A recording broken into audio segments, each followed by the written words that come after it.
양이가 되고 양이생 사상하고, 자 보세요. 사상이생 8괴가 하고 8괴가 64개가 되는 거예요. 이 64개 원리, 태극에서 64개의 원리까지를 여기 원리라고 표현합니다. 자 그러면은 태극이 무엇이냐 이겠죠. 태극이 우리가 사는 지구라고 생각해도 좋고 아니면 우주라고 생각해도 좋다. 우리는 모든 게 태극 속에서 산다. 이게 일생이법이죠. 하나가 둘이 되는 법이에요. 한 개가 두 개가 되고 두 개가 네 개가 되는 법, 분포되어 나가는 법, 이걸 일생이법이라고 표현합니다. 자, 이 태극이라는 말이 뭐냐 하면은 시간적 개념으로는 어떻게 해요? 시간적 개념으로는 처음 태가 되고 그 다음에 끝극이 되고, 공간적 개념으로는 어떻게 클 태가 되고 큰 덩어리라는 뜻이고 처음과 끝이라는 뜻입니다. 우리가 살고 있는 범주를 이야기하죠. 우리 김모 선생님 처음 들어있기에 그렇잖아요. 그죠? 근데 우리 태극기 하는 것도 여기서 나오죠? 이게 태극이라. 하나의 핵이고 하나의 씨앗이든 처음 출발점이다 이 말입니다. 그러니까 이 부호로 그리면은 처음에 아주 옛날에 무국이 있었는데 맑은 기운은 하늘이 되고 어두운 기운, 탁한 기운은 땅이 되었다. 그래 이 태극의 모양 안에 한 덩어리 안에 이렇게 맑은 기운과 어두운 기운으로 나누는데, 이 나누는 것을 바깥에 분리를 해보니까 하나는 양이 되고 하나는 음이 되더라 이 말입니다. 그러니까 그게 음양이에요. 양이라고 표현했다. 양이라 하는 건 음양이라는 표현을 바로 쓰지 않고 양이라고 쓰는 이유가 무엇이냐 이 말이지. 근데 그거는 이 안에 태극 안에 두 개의 덩어리가 나누어져 있지만은 확실한 구별이 없는 상태. 그러니까 양이 될지 음이 될지 아직도 모르는 상태. 이 상태를 두 거동이라고 해서 양이라고 표현했습니다. 그래 이게 이제 와서 우리 학술적인 용어로 음양이 되죠. 그래 음양이라는 원리 자체가 뭐예요? 음양이라는 원리 자체가 음양이 어떻게 파생되어 나왔느냐? 지구가 태양을 중심으로 해서 공전하는 원리다. 자전하는 원리죠. 지구가 태양을 중심으로 365일을 돌면서 공전하면서 나타난 현상이 봄, 여름, 가을, 겨울이 생기고, 공전을 360일 하면서 생기지만은 반대로 역행하면서 자전하죠. 자전하면서 밤낮이 생기니까 이거를 음양이라고 표현한다. 그래 음양은 더 작은 범주죠. 음양은 더 작은 범주지만 음양 안에 오행과 천간지지가 다 들어있는 거다. 이게 동양화입니다. 자, 그 다음에 보세요. 그 다음에 이것을 한 번 더 분포를 하니까, 한 번 더 나누어지니까 그 오행 안에 사상이 있더라. 4가지 형태의 모습이 있더라. 그걸 봄, 여름, 가을, 겨울이라고 표현하고 운행을 5가지로 한다고 해서 오행이라고 표현한다. 하는데 반드시 이렇게 바탕은 가지고 갑니다. 항상 바탕은 가지고 가요. 가는데 한 번은 양이 되고 한 번은 음이 되고 한 번은 양이 되고 한 번은 음이 된다. 이것을 사상이라고 표현합니다. 그래서 동무 이재만 선생은 조선조 때, 순조조 때 이어르는 이걸 가지고 사상의학을 제청했다. 자, 숫자로 따지면 이게 6, 7, 8, 9라 그런다. 6, 7, 8, 9라 하는 말은 뭐예요? 6은 태음, 7은 소양, 8은 소음, 9는 태양, 사상이죠.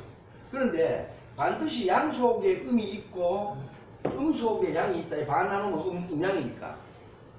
자, 이렇게 이 사상을 가지고 사계절로 운영하고 사상체질로 운영하고 인간의 본성으로 운영하고 다 운영하는 거겠죠. 이거를 계절학적으로 자연학적으로 표현하니까 그런 것인데, 우리 인성학적으로 표현한다면은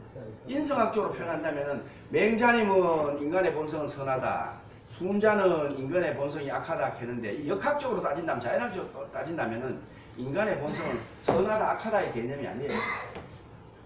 자 보세요. 선하게 태어나서 죽을 때까지 선하게 사는 사람이 있고, 선하게 태어났지만은 양을 선이라고 치고 음을 악이라고 생각한다면은 환경에 의해서 여러 가지 조건에 의해서 어떻게 해요? 악해질 수 있고, 악하게 태어나가지고 죽을 때까지 악하게 살다 죽는 사람이 있는가 하면은 악하게 태어났다도 환경에 의해서 개과천선에 의해서 선하게 사는 사람이 있다. 이게 자연학이에요. 이래서 역학이 주역이 위대하다는 건 뭐냐면은 무조건 착한 일만 해라, 착한 사람만 만나라, 열심히 공부해라가 아닙니다. 상황에 따라서 착할 수도 있고 나쁠 수도 있고, 그러나 동의이죠. 동의. 같이 하되 항상 마음만 다르게 하라. 내가 늘 이야기 말씀드리는 게, 여기에 있는 분들이 전부 생각을 다른 게 가지고 있는데 내 혼자만 엉뚱한 생각을 하면 여기서 왕따당하죠. 같이 놀아야 돼요. 하지만은 내 마음 속만 다르게 하면 돼요. 마음 속만. 이게 인생이다. 자, 이게 원래 이게 그 총론 강의를 5번, 6번 하는데 지난번, 이번 압축해서 하잖아요. 압축해서 하니까 제가 간단하게 말씀드립니다.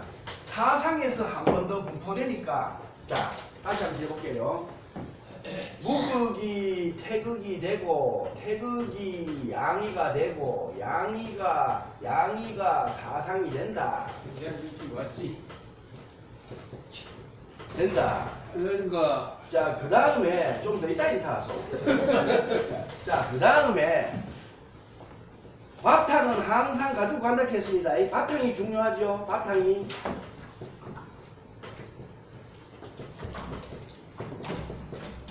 한 번은 양이 되고, 한 번은 음이 되고, 한 번은 양이 되고, 한 번은 음이 되고.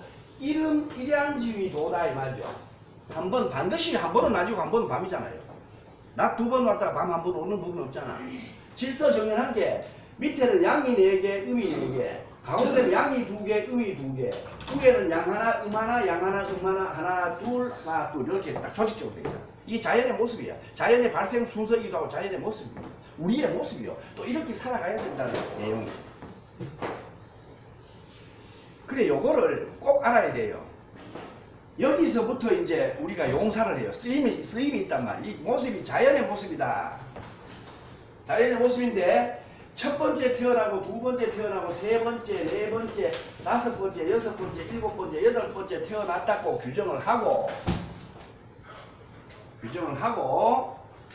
여기에 괴명을 붙이는데, 이 괴명을 붙일 때 문항이 붙인 건데, 이거를 뭐라고 하면은 건이라고 표현한다. 이거를요, 태라고 표현한다. 요거를 니라고 표현한다. 자, 보세요. 요거는 사는 진이다. 요거는 손이다. 요거는 감이다. 요거는 간이다. 요거는 곤이다. 이게 형이상학적인 괴명입니다. 그런데 요게 건이 하늘이에요. 하늘의 마음이에요. 그러니까 여기에다가 실제로 하늘의 마음인 건을 붙이고 하늘의 몸인 형체인 하늘을 붙여서 중국 말은 명사가 발전된 나라다. 그렇게 발전된 나라니까, 발달된 나라니까 처음에 태어났으니까 일건천, 하늘을 의미하죠. 두 번째니까 이태, 요 태도 모시고 택도 모시에요. 기뻐할 태도 되지만은 모십니다. 앞에는 괴명이고 뒤에는 실제의 형상이죠. 삼리화, 이것도 불이에요. 사진내, 우레, 지진, 오손풍, 바람이에요. 육감수, 칠간산, 팔곤지, 이렇게 주장합니다. 이게 8개의 모습이에요.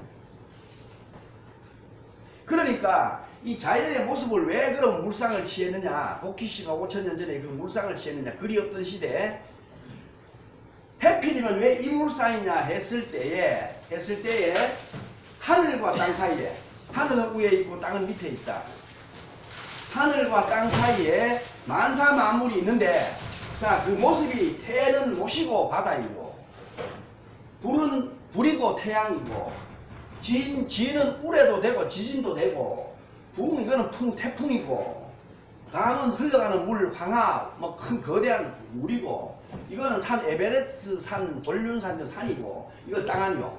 하늘과 땅 사이에 거대한 높은 산, 흘러가는 큰 강물, 태풍, 지진, 우레, 태양, 모시, 바다가 우리 인류 문화 문명에 끼친 영향과 우리의 대상 중에 경외의 대상, 공경스럽기도 하지만은 어떻게 해요? 두려운 대상이다. 지금까지도 자연을 극복 못 하잖아요. 바다 극복해야 됩니까? 극복 못 합니까? 산만대의 에베레스트 산에 동정했다고 해가지고 올라갔다고 해가지고 그걸 다 극복했다고 할 수 있는 건 아니죠. 올라갔다 뿐이지 극복되어 있는 건 아니다 이 말이죠. 이게 자연의 몰상이에요. 그래서 여러분들이 꼭 외워야 되는 게 뭐냐면 손으로 일건천 이태택 삼지와 사진에 이따가 또 저 선천팔기 방위도를 하겠습니다만 오손풍 육감수 칠간상 팔곤지를 외워놔야 돼. 이게 어디에 써먹느냐? 써먹느냐? 해볼게요. 우리 그럼 저 김호 선생 차번호가 몇 번이요?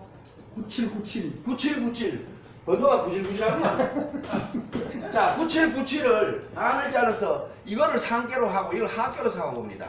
단방문을 한번 볼게요. 요거하고 요거는 어떻게 해요? 팔이죠? 팔을 공시하면 팔이죠? 팔곤지 맞죠? 중지 공개요. 고는 뭐야? 고는 괴덕이, 괴가덕이, 고는 순이죠. 아, 이 차번호를 위해서 사람이 손순하고 공순하겠구나. 이런 걸 내다볼 수 있잖아요. 우리 금 선생님 차번호가 몇 번이에요? 4577.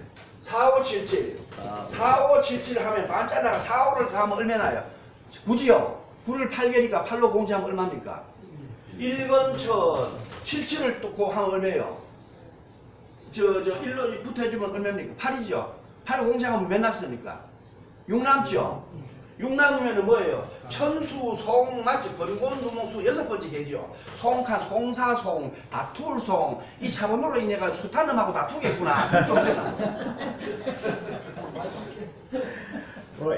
네, 2차 사고 많이 많죠. 자, 여러분들 뭐 이게요. 이게 미신이고 카타르시스입니다. 이 정하는 게 과학이에요. 귀신이 따로 있는 게 사람도 아는 귀신이죠. 이게 주역은 상학적인 원리하고 수학적인 원리하고 이학적인 원리, 상수가 다 들어있는데 청조 때와 청나라 때 와서 상학을 연구하는 분, 수를 연구하는 분, 이치를 연구하는 분, 소강절 선생 같은 분은 이제 황석 채수 줬죠. 그게 수리학이야, 수리학. 그러면 정의천, 정명도 선생 같은 분들 이치를 연구하는 분이요. 형상을 연구하는 사람 등등 있잖아. 이 안에 다 들어있잖아. 상술의 이치가 다 들어있잖아. 그 이치가 자연의 모습을 천수상 우리 이 괴에다 걸어놓은 거예요. 그러니까 딱 보면 아잖아요. 딱 보면. 갔다가 내가 그래 물어봐. 뭐든지 물어보세요. 모르는 게 있는가? 또 이런 놈 또 방송 나가가지고 또 물어보면 절대 안 나. 말이 그타이 말이야. 그러니까 이럴 때 쓰는 거예요.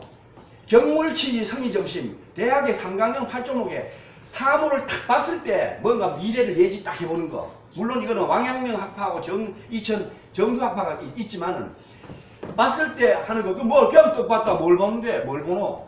그거를 봤을 때 그냥 보는 게 아니고 봤을 때 작별을 딱 한다 봐. 작별을. 우리 우리 배 선생님이 지금 코를 만지면서 하품을 했다. 코가 먼저 눈에 띈다. 간이 코단 말이야. 그 다음에 입이단 말이야. 입은 뭐예요? 감이죠. 입이죠. 그럼 뭐예요? 산수, 몽결에 목매하다 하는 개가 나오잖아요. 그러면 이거를 선천수 작계법, 후천수 작계법으로 나누어 가지고 음양오행으로 대입해서 점을 치는 방법이 있고 여기에 메인 말을 시간대를 적용해 가지고 메인 말을 가지고 보는 방법이 있어. 그러면 얼진 봐가지고 괴사로가 해석을 한다면 몽은 형한이 비하고 동몽이라. 동몽이 구하니 초서득곡하고 제3의 독이라. 독특불복이 이정하리라. 그 괴명을 가지고 괴의 내용을 가지고 문장적인 해석을 해보면 오늘 저 어른이 무슨 일이 일어나겠구나 하는 걸 유추해 본다는 거예요.